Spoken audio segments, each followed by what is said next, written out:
Today, we're going to be talking a lot about pregnancy, postpartum, navigating goal setting and goal reaching with kids, and all things family related.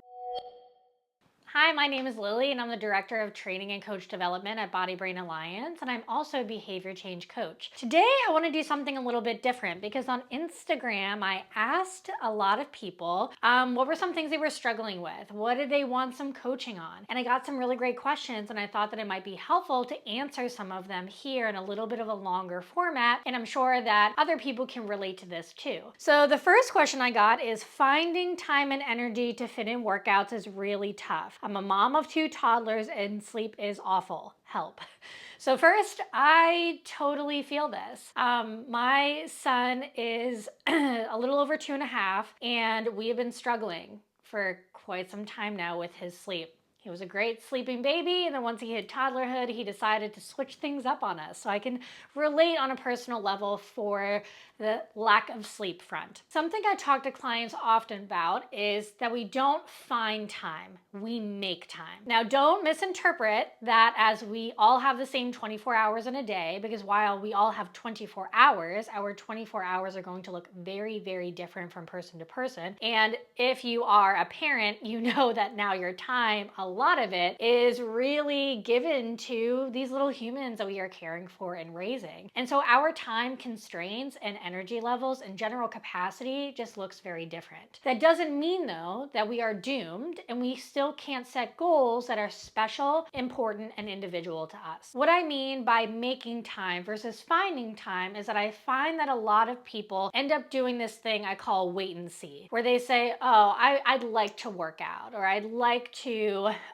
eat healthier, or I'd like to cook more, whatever it is. And they don't make a specific plan on how to follow through with that. So they kind of wait and see. And then if we're just kind of hoping and wishing and praying that it's just going to occur, it's not going to. We have to be intentional about our time and where we might fit it in, even if that means very small pockets of our capacity that we have available at the time. So overall, in this case, we want to assess our capacity. We want to assess the effort that we are willing to put forth or that we have available. And we want to acknowledge that even the smallest amount at first is better than not doing it at all. So we want to get creative with our time. Number one, I would recommend assessing what is possible for you to outsource if that is even an option for you. So can we possibly outsource or delegate things like cleaning, laundry, cooking to save you a little bit of time in those areas that you can put towards workouts and your own nutrition? Can we get a little bit more specific and realistic about our workouts, which is shortening the amount of time that we want to work out or lessening the number of exercises that we have in our program? Maybe we are choosing to work out at home versus at the gym, so we're saving time in that commute. You want to ask yourself, what is the easiest way for me to get in movement by saving time and lowering the barrier to entry? We also want to get creative on when we are fitting in our workout. So we all have a ideal time in which we prefer to work out. Like for myself, I very much prefer to work out in the mornings. But if my son is not sleeping through the night and he's waking up, my likelihood of following through with a 5 a.m. or 6 a.m. workout is not going to happen. And that's okay. Instead of thinking, well, I can't work out in the morning, so therefore it's just not going to happen, I'm instead going to propose some other ideas where I can get creative and still take messy action and follow through. So allowing myself to exercise at non-ideal times, maybe during nap time, after he goes to sleep, maybe I am doing it in the middle of the day. Whatever that looks like for you, allow yourself to work out at non-ideal times if that is the best time for you to actually get it done. When we are considering the energy front of things, we want to consider where we are getting our relaxation as well as our restoration. Meaning, do we need to lean into the need of rest, such as sitting down, napping, sleeping more? Or can we dip into our resources of things that give us energy, which is going to be restoration? So things like social support or games, music, things that are exciting for you. It may be both, but we want want to consider that exercise may actually give us more energy. So even though we feel like we are lacking it in the sleep front, if we are able to exercise, we may feel a little bit of a boost of energy and be able to kind of recover in that way to meet both of our needs. All of this to say, it doesn't make it easy, but it also doesn't make it impossible. So how can we make it as small and realistic of a goal? How can we make sure we're being intentional with our time and making the time instead of waiting and seeing, finding the time? And how can we utilize the resources that we have available so that we can lower the barrier to entry and follow through with getting in a workout? The second question I got is, how do I set realistic health and fitness goals postpartum? So I feel very passionate about this topic because I think that social media, not even I know that social media gives us a ton of pressure and unrealistic visions of what we should be doing or looking like postpartum. I actually have a friend that often says that we are postpartum forever. And that could not be more true. We truly are always postpartum, whether that is going into different phases of life with our kids being different ages. It takes a long time for us to properly heal and recover from birth. And it can be very tolling on our energy level, on our sleep, on our brains, and we want to be compassionate with that. Again, that doesn't mean that we still can't reach our goals, but to have this bounce back expectation is not only unrealistic, it is completely unfair and unkind to what we can do to ourselves. So first, depending on how early postpartum you are, really at any stage, I think this can be helpful, but you're gonna wanna challenge those thoughts immediately, that you need to meet some kind of expectation that someone else is setting for you. So if you are having trouble setting realistic health and fitness goals, that's kind of telling me that you already know that maybe we are overreaching too soon or reaching too high, and you wanna give yourself time. We can lean into radical acceptance here of understanding that physically, mentally, we may not be there yet, and that's okay. You can feel frustrated about that while also still choosing to do the most compassionate thing for yourself and not pushing too hard. Both can be true at the exact same time. So challenging any unrealistic expectations that have been put on you from society or social media, or maybe even previous things that you have gone through,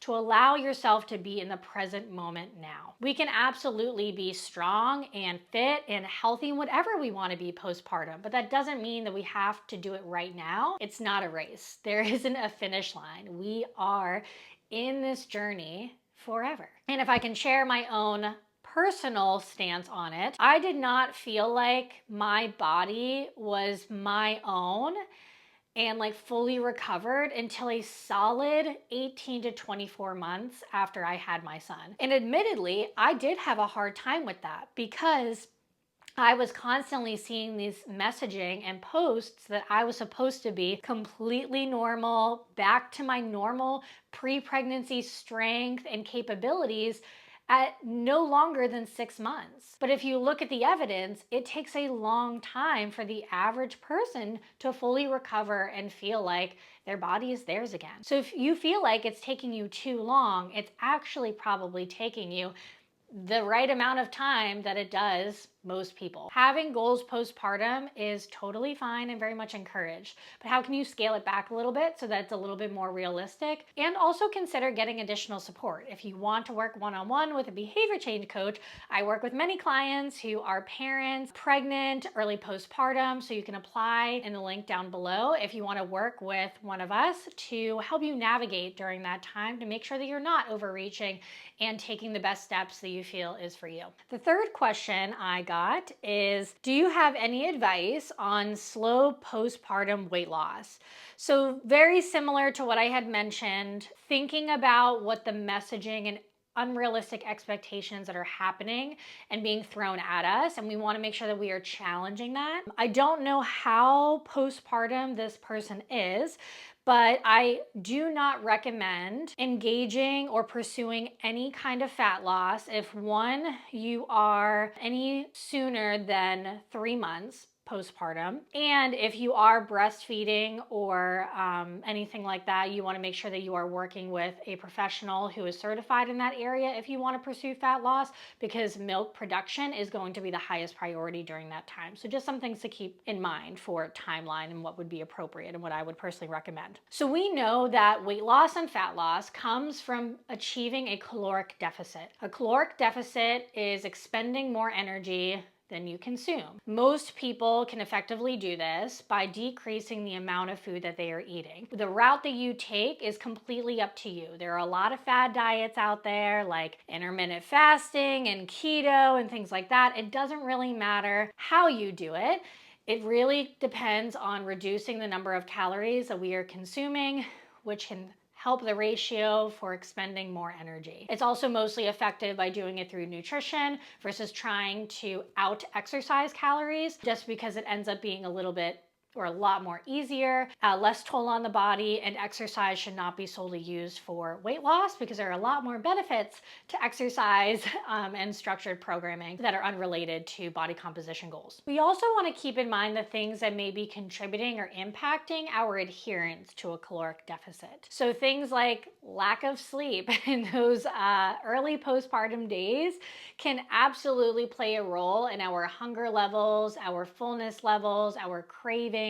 Stress also plays a role. Emotional eating is very common. It also impacts our food choices and our body cues on fullness and hunger again. And then of course, general hormones, all of the beautiful things that come with having a child and being postpartum can absolutely play a role in how easy it is for us to adhere to our caloric deficit. So while yes, it comes down to calories in versus calories out, we would be silly not to consider those environmental factors that absolutely do play a role in how much we can adhere to it and see success. We then want to assess where the areas are that we may not be adhering to. So if you feel like sleep is playing a role or stress is playing a role, we can do things to combat that in healthy ways within our controllables while still understanding that there may be things that are outside of our control. I'm also curious too, because you said slow postpartum weight loss.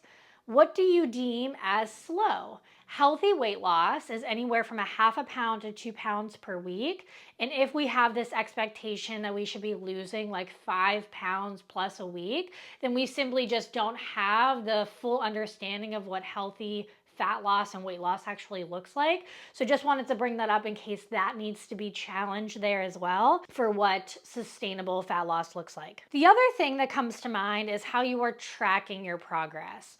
So are you just looking at the scale? The scale will tell you what your weight is, but it doesn't tell you any specifics around body composition. I very much encourage my clients to track progress in other ways outside of the scale. And if you feel that you can take a neutral approach to the scale, you can absolutely include that. But we want to incorporate other modalities too, whether that is measurements, you're also maybe tracking your workouts and how your frequency is with following through with the number of workouts you want to per week. We are thinking about hunger levels and energy levels. We are thinking about progress pictures possibly. We want to consider those other factors that can tell us that we are feeling good, we are on the right track, how are our clothes fitting, other than just a number on the scale. Overall, slow postpartum weight loss is likely exactly what we need to build sustainability, to build habits and behaviors that we can keep long term and not feel like we are diving right into these crash diets or extreme approaches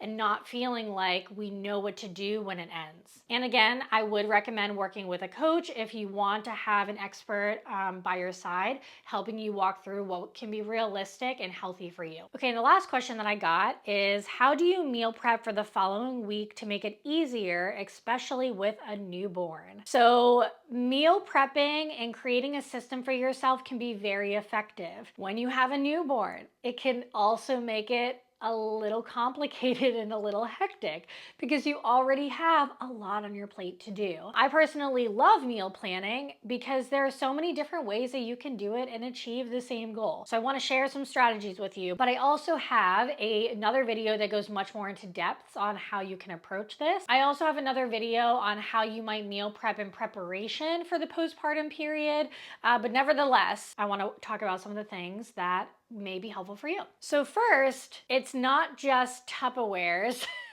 full of every single meal over the next 7 days. A lot of times when we think about meal prep, we think about those videos of those bodybuilders having all of the Tupperware containers laid out on the kitchen counter where you're filling it in with just chicken, rice, and broccoli, and you're eating that every day. If that is you and you feel totally fine eating a meal like that, that is simple and to the point, and you can eat the same thing every day, awesome. That's probably one less step for you. But I would say that for most people, where they start to drop off on meal planning and meal prepping is that they don't enjoy it. So we want to make sure that whatever you decide to do in the modality that you will be prepping, that you are incorporating foods that you will actually enjoy, incorporate foods that will actually help you stay fueled, especially with a newborn, and not trying to copy someone else's plan just because you think it might be right. What's right for you is going to be different than what's right for somebody else, and it's best to make sure that you are following a plan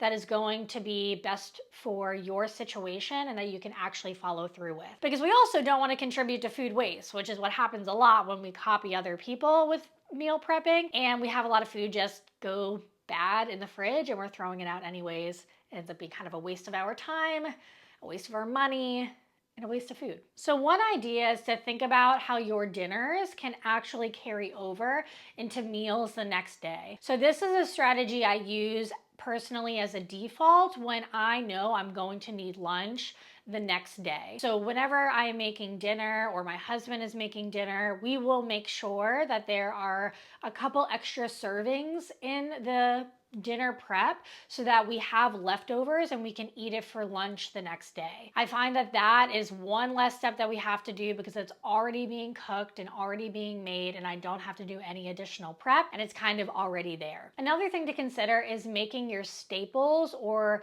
meal essentials in bulk. So maybe you are pre-cooking chicken in the Instant Pot, maybe you make sure that you have microwavable or frozen veggies on hand, maybe you pre-bake potatoes so you have them in the fridge ready to go. You want to think about things that are main components of most of your meals that can already be cooked ahead of time or at least easily accessible to be cooked in the moment so that you don't have to think about creating a meal from scratch every single time. Doing ingredients in bulk also allows you the opportunity to get a little bit creative, so you can add different kinds of sauces. You can swap like rice or potatoes, or maybe you're doing chicken or turkey so that you don't feel like you're having a Groundhog Day of the same meals every day if that's not your jam. But having those basics already covered allows you to kind of mix and match whatever feels best for you. I also am a huge fan of easy cleanup dinners. So things like casseroles or